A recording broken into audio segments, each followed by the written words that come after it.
But this is why people should be very concerned what the Democrats are doing right now. While we talk about reconciliation, you should be worried about the cost, but you also should be concerned about the content, because this is in the bill. That if you have $600 in your bank account, the government wants to know what you're doing. They're directing the banks, the credit unions, the fintechs to tell you. They want to follow what's happening in your life. This is one of the greatest concerns I have. If you are an American and you're concerned about prices, privacy, or primary school, this bill should be the most thing that upsets you, because it's going to raise your prices. Based upon the taxes. It's going to make America less competitive. It's putting government more into our lives, from our banks, from the IRS agents, to our education, to our schools. And then in the worst part of what's happening, we can't afford it. It doesn't matter at the end of the day.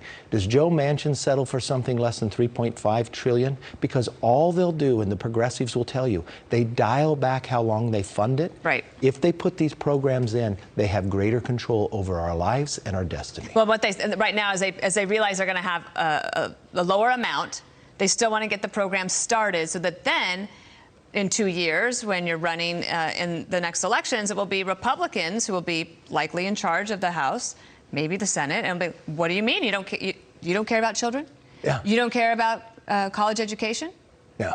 You don't care about paid family leave? This is what they want to do. Put the programs in, just like they did with Obamacare, and not fund it, and then it crowds out everything else. You can't invest for your children's future. You can't save Medicare and Social Security, because they have just created a massive program from cradle to grave in the process. And it's not just Yellen who's saying this. You've reported this just the other day. Who is this Biden administration nominating? Think for the comptroller of currency.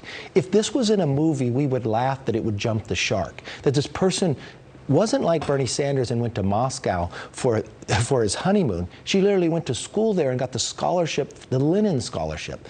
And did she get indoctrinated in that part? Talk about what she says. She thinks Moscow and Russia is better than capitalism. She thinks it's more equalizing in pay than America. And they want her to be in control of the comptroller of our currency. I think the important thing about that story is 1989, the Soviet Union was still in full gear. Yeah. At that point. I mean, the wall was just coming down, and Gorbachev had yet to make amends with the rest of the world.